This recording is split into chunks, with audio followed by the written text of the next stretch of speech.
Bismillahirrahmanirrahim. Assalamualaikum warahmatullahi wabarakatuh.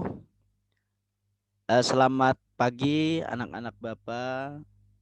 Lama kita tidak bertatap muka karena pembelajaran kita masih dilaksanakan secara dalam jaringan atau pembelajaran jarak jauh. Alhamdulillah hari ini kita masih diberikan Allah kesehatan untuk melaksanakan pembelajaran, khususnya pembelajaran pendidikan agama Islam dan budi pekerti yang Bapak ampu. Baiklah, sebelum kita memulai pembelajaran, kita berdoa terlebih dahulu seperti mana biasanya akan Bapak pimpin dengan membacakan Ummul Quran surah Al-Fatihah. Kemudian kita berdoa kepada Allah Subhanahu wa taala. Ila hadratin Nabi Mustafa Rasulullah sallallahu alaihi wasallam. Al-Fatihah. A'udzu billahi minasyaitonir rajim. Bismillahirrahmanirrahim. Alhamdulillahi rabbil alamin. Arrahmanir rahim. Maliki yaumiddin. Iyyaka na'budu wa iyyaka nasta'in. Ihdinas siratal mustaqim. صراط الذين أنعمت عليهم غير المغضوب عليهم ولا الضالين آمين من يا الله بسم الله الرحمن الرحيم ربي زدنا علما نافعا وارزقنا فهما واسعا ربنا آتنا في الدنيا حسنة وفي الآخرة حسنة وقنا عذاب النار والحمد لله رب العالمين. Mudah-mudahan Allah Subhanahu wa taala membukakan hati kita untuk menerima pembelajaran atau ilmu pengetahuan yang bermanfaat baik untuk di dunia bahkan di akhirat kelak nanti. Amin ya rabbal alamin. Kemudian untuk absensi nanti Bapak share seperti biasanya di classroom saja, diisi nanti. Hari ini kita membahas tentang ketentuan tablik dan dakwah. Mungkin kita tidak asing lagi dengan kata-kata tablik dan dakwah ini, apalagi kita sebagai umat Islam pasti sering mendengarlah kata tablik dan dakwah di masyarakat. Sebelum masuk materi, coba simak kata-kata berikut, bahwa manusia itu merupakan ciptaan Allah yang paling sempurna. Benar, jelas, karena dalam surah At-Tin Allah menjelaskan laqad khalaqanal insana fi ahsani taqwim. Sungguh kata Allah bahwa kami menciptakan manusia itu dalam bentuk yang sebaik-baiknya. Ada ayat Qur'annya, makanya bagaimanapun keadaan kita itu adalah paling sempurna dari ciptaan Allah Subhanahu wa taala. Bahkan manusia itu diberi bekal dengan akal, yang dengan akalnya tersebut ia dapat berpikir serta mampu membedakan mana yang hak, mana yang batil, sehingga dalam hidup ia akan senantiasa beramar ma'ruf nahi mungkar. Maksudnya kita sebagai manusia itu diberikan Allah Subhanahu wa taala akal yang mana dapat membedakan mana yang hak, mana yang batil. Artinya mana yang bujur, mana yang kada bujur. Nah, harus kita bisa membedakan sehingga dapat melakukan beramar ma'ruf nahi mungkar, melakukan kebaikan dan mencegah kepada kemungkaran. Yang mana amar ma'ruf nahi mungkar dapat dilakukan dengan berbagai macam cara, misalkan melalui tablik dan dakwah. Nah, tahukah kalian apa yang dimaksud dengan tablik dan dakwah? Bagaimana cara melakukannya? Siapa saja yang berhak melakukan tablik dan dakwah? Maka dari itu, hari ini kita mempelajari materi tersebut agar kalian mengerti bagaimana tata cara untuk menyampaikan tablik dan dakwah tersebut. Oke, Bapak menyampaikan tujuan pembelajaran, yang mana setelah kita selesai melakukan atau melaksanakan pembelajaran tersebut, kalian itu mampu untuk menjelaskan ketentuan pelaksanaan tablik, dakwah, mengidentifikasi pelaksanaan tablik dan dakwah, menerapkan ketentuan pelaksanaan tablik dan dakwah di masyarakat. Artinya setelah pembelajaran ini, kalian itu semua mampu untuk menjelaskan kepada masyarakat, khususnya kepada keluarga dulu di rumah, apabila ada ading atau siapapun yang bertanya tentang apa sih tablik, apa sih dakwah itu. Oke, berikutnya pengertian tablik. Nah, Bapak jelaskan pengertian tablik di sini secara bahasanya bahasa dari bahasa Arab yang mana dari kata balagha yuballighu tablighan yang artinya menyampaikan. Jadi secara bahasa apa yang kita sampaikan itu artinya tablik. Adapun menurut istilah, tablik artinya menyampaikan ajaran-ajaran Islam kepada umat manusia sebagai pedoman hidup untuk mencapai kebahagiaan di dunia dan di akhirat.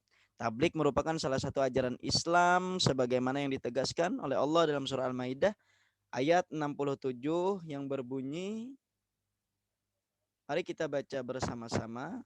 Bapak dulu, kalian langsung mengikuti. A'udzu billahi minasyaitonir rajim. Bismillahirrahmanirrahim.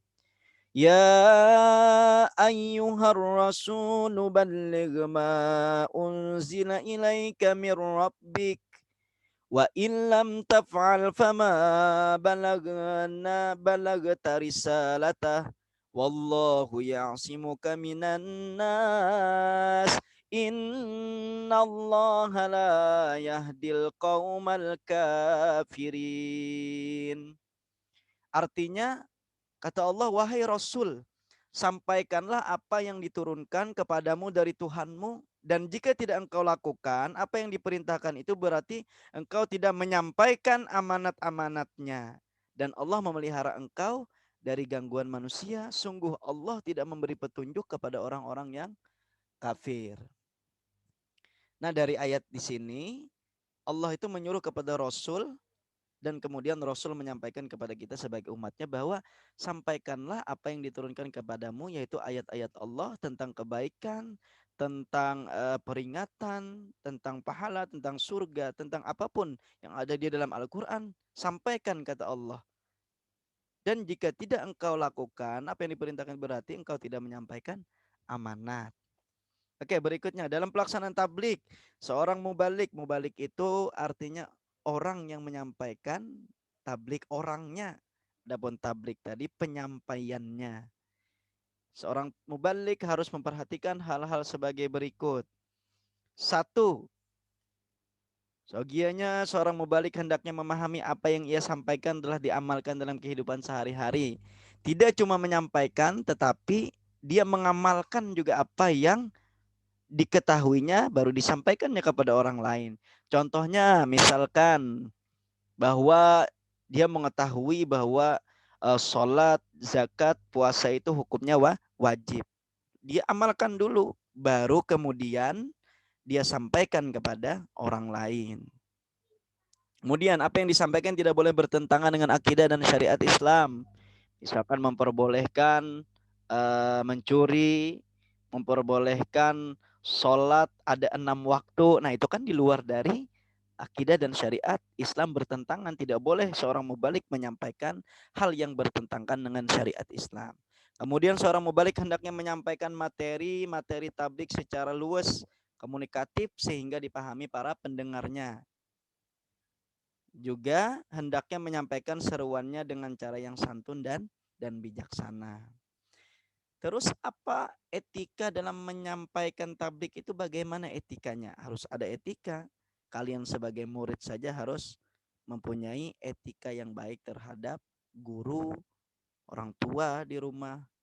Makanya kalau bersaing tentang ilmu, iblis pun kata Syekh Abdul Qadir Jailani itu lebih tinggi ilmunya. Makanya beliau lebih memuliakan orang yang berakhlak atau beretika dibandingkan orang yang ilmu pengetahuannya tinggi tapi tidak mempunyai akhlak. Nah, di sini Bapak menjelaskan tentang etika dalam penyampaian tablik bagaimana. Yang pertama, dengan bersikap lemah lembut, tidak kasar. Jelas, jangan menyenyarik. Kada boleh menyenyarik, memaksa orang untuk berbuat kebaikan. Kemudian menggunakan bahasa yang mudah dimengerti, misalkan bahasa kita di Banjarmasin menggunakan bahasa Banjar dalam ceramah yang lebih dimengerti oleh masyarakat setempat. Kemudian mengutamakan musyawarah dan berdiskusi untuk memperoleh kesepakatan bersama. Materi disampaikan dengan dasar hukum yang kuat dan jelas, bersumber dari Al-Quran dan hadis dan ijma ulama. Menyampaikan dengan ikhlas, sabar, sesuai dengan kondisi pendengarnya atau penerimanya. Nah, tadi Bapak sudah menjelaskan tentang pembelajaran tentang tablik. Kemudian yang kedua ini adalah dakwah.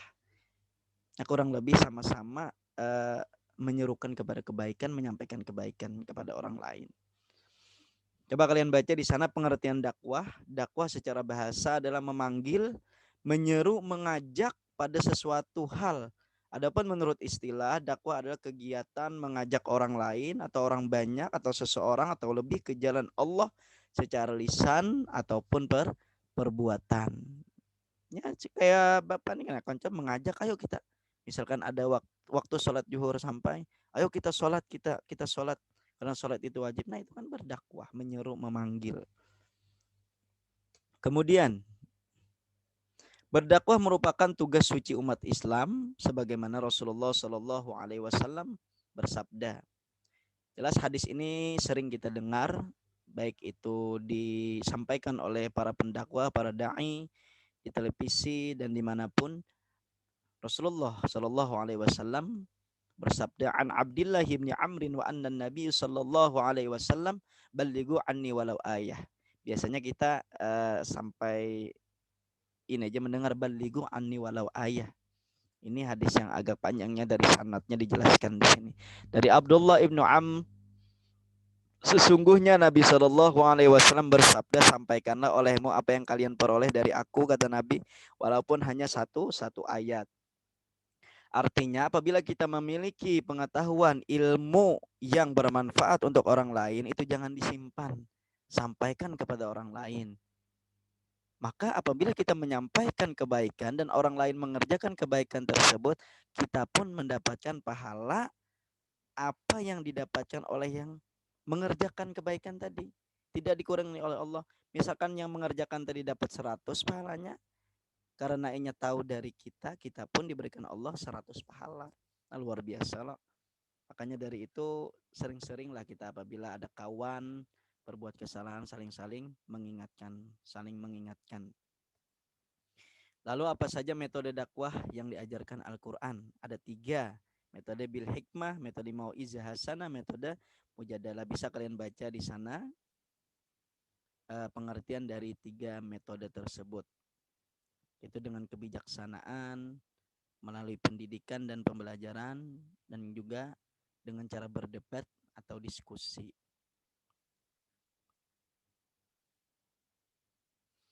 Oke, kemudian tata cara dalam berdakwah ada 5, kurang lebih dari tata cara bertablik tadi. Bersikap lemah lembut, tidak berhati kasar, kemudian mengutamakan musyawarah, berdiskusi untuk berkesepakatan bersama, materi dakwah yang disampaikan bersumber Al-Quran hadis, tidak meminta upah atas dakwah yang dilakukan, menyampaikan dengan ikhlas dan sabar, harus sesuai waktu pada orang dan tempat yang tepat. Jangan menyampaikan dakwah misalkan di diskotik, nah salah. Terus orang terumpat kena. Nah, nomor 2, mengutamakan musyawarah, berdiskusi untuk memperoleh kesepakatan bersama. Misalkan ada yang Muhammadiyah, ada yang NU, tentang sembahyang tarawih, ada yang 11 rakaat, ada yang 23 rakaat. Musyawarahkan, itu ada masing-masing dalilnya. Jangan bakakancangan, sama aja bujur seberataan. Nang kada bujur tuh nang kada sembahyang. Nah, itu contohnya, berdiskusi baik-baik. Jangan saling menyalahkan. Nah, dari materi-materi yang telah Bapak sampaikan, kesimpulannya, tablik tadi menyampaikan ajaran Islam kepada umat manusia sebagai pedoman hidup untuk mencapai kebahagiaan di dunia dan akhirat. Adapun dakwah berarti mengajak, menyeru, memanggil, yang mana seruan itu agar dapat mengikuti jalan yang sudah ditentukan oleh syariat Islam berdasarkan Al-Quran dan hadis untuk mencapai kebahagiaan di dunia dan di akhirat. Nah, mungkin hanya ini yang dapat Bapak sampaikan. Apabila dalam penjelasan ini kalian belum mengerti atau kurang paham tentang penjelasan Bapak boleh nanti ditanyakan di classroom atau di grup WA kita. Karena ini waktunya terbatas, mungkin hanya ini yang sedapat Bapak sampaikan. Maka tugas nanti kita Bapak menyusul juga di classroom atau grup WA kita. Baiklah, kita tutup pembelajaran pada hari ini dengan membaca hamdalah alhamdulillahirabbil alamin. Bapak akhiri, assalamualaikum warahmatullahi wabarakatuh.